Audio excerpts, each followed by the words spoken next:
प्रदेश की मुख्यमंत्री अशोक गहलोत ने लंपी डिजीज बीमारी को लेकर तमाम जिला मुख्यालय पर वीडियो कॉन्फ्रेंस के जरिए समीक्षा की और वर्तमान हालातों को लेकर किस तरह से सुरक्षा के इंतजाम इस बीमारी को लेकर किए गए हैं। इसके साथ ही ग्रामीण ओलंपिक खेलकूद प्रतियोगिता और बाढ़ नियंत्रण को लेकर मुख्यमंत्री और आला अधिकारियों ने तमाम जिला मुख्यालय पर समीक्षा करते हुए कई दिशा निर्देश दिए हैं। इस मौके पर अजमेर सरस डेयरी के अध्यक्ष रामचंद्र चौधरी, संभागीय आयुक्त बीएल मेहरा, कलेक्टर के अलावा पशुपालन विभाग और अन्य विभागों के अधिकारी भी मौजूद रहे, जिन्होंने जिले के वर्तमान हालातों को लेकर मुख्यमंत्री को फीडबैक भी दिया और वहां से मिली दिशा निर्देशों पर किस तरह से काम करना है इसकी रूपरेखा भी तैयार की गई।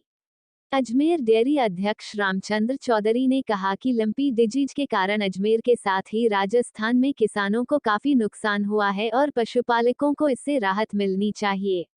ऐसे में केंद्र सरकार को ओलंपिक डिजीज बीमारी को राष्ट्रीय आपदा घोषित करना चाहिए था, लेकिन अब तक इसे राष्ट्रीय आपदा घोषित नहीं किया गया है।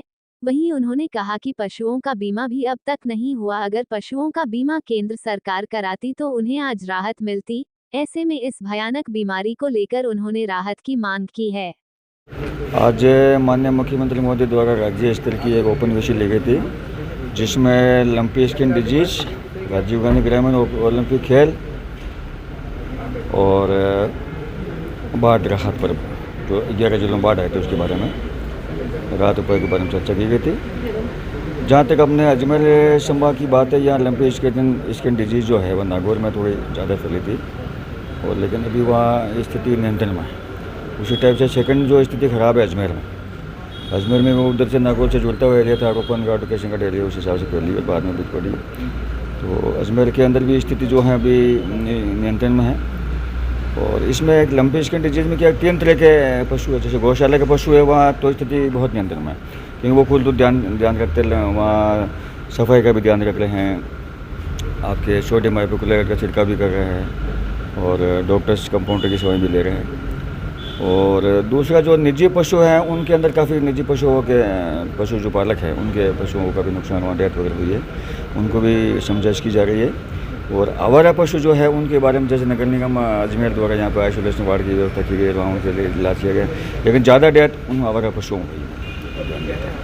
इस प्रकार से वर्तमान में ओवरऑल जो स्थिति है अजमेर संभाग के अंदर जो है, टोंक भीलवाड़ा में भी स्थिति ठीक है, नियंत्रण में, ज़्यादा हुआ नहीं, वैसे पहले नहीं है, अब फैलने के चांसेज है।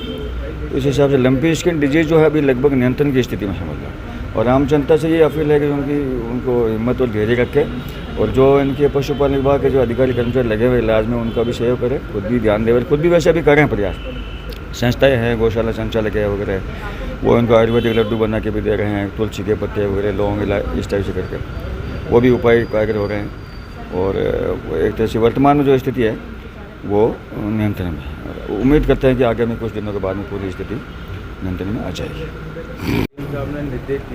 आज माननीय मुख्यमंत्री जी ने आज दूसरी बार 15 अगस्त के बाद दूसरी बार लंपी डिजीज़ जो पूरे राजस्थान में फैल रही है और ये करीब महामारी का रूप ले रही है, उस संबंध में माननीय मुख्यमंत्री जी ने आज फिर फीडबैक बैठक ली है।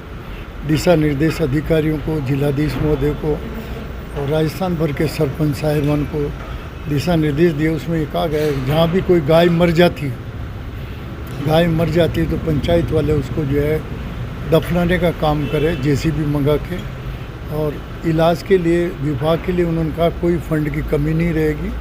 उन्होंने कहा कि हमने भारत सरकार को इस बात का बारंबार पत्र भेज के अनुरोध कर रहे हैं इसको राष्ट्रीय आपदा घोषित की जाए। यदि ये राष्ट्रीय आपदा हो जाती है तो फिर जो किसानों की गायें मर रही है, आजीविका का साधन समाप्त हो रहा है, उनको मुआवजा फसलों की तरह इसमें भी मुआवजा मिलेगा।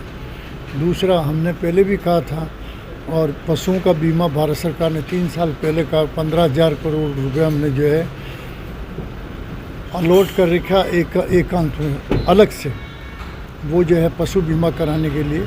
यदि आज वो भारत सरकार पशु बीमा करा देती तो आज जब मृत्यु हो रही है जानवरों की तो उनको मुआवजा मिलता है। ऐसे ही जो दूसरे कार्यक्रम हैं तो भारत सरकार जब गौ माता की बहुत ज़्यादा वो भी विचार करती है और प्रचार करती है तो उनको प्रैक्टिकल काम करना चाहिए। वैसे अजमेर ज़िले में स्थिति रूपनगढ़, किशनगढ़ और पिसांगढ़ के बेल्ट में कमज़ोर हुई है, कंट्रोल हो गई पुराने, पहले शुरू में यहाँ से ज़्यादा थी, अब जो है मसूदा बिनाई केकड़ी की तरफ गई है। मैं उम्मीद करता हूँ आने वाले 21 दिनों में पूरे ज़िले से ये जो है पूरा ब्लॉक आउट हो जाए।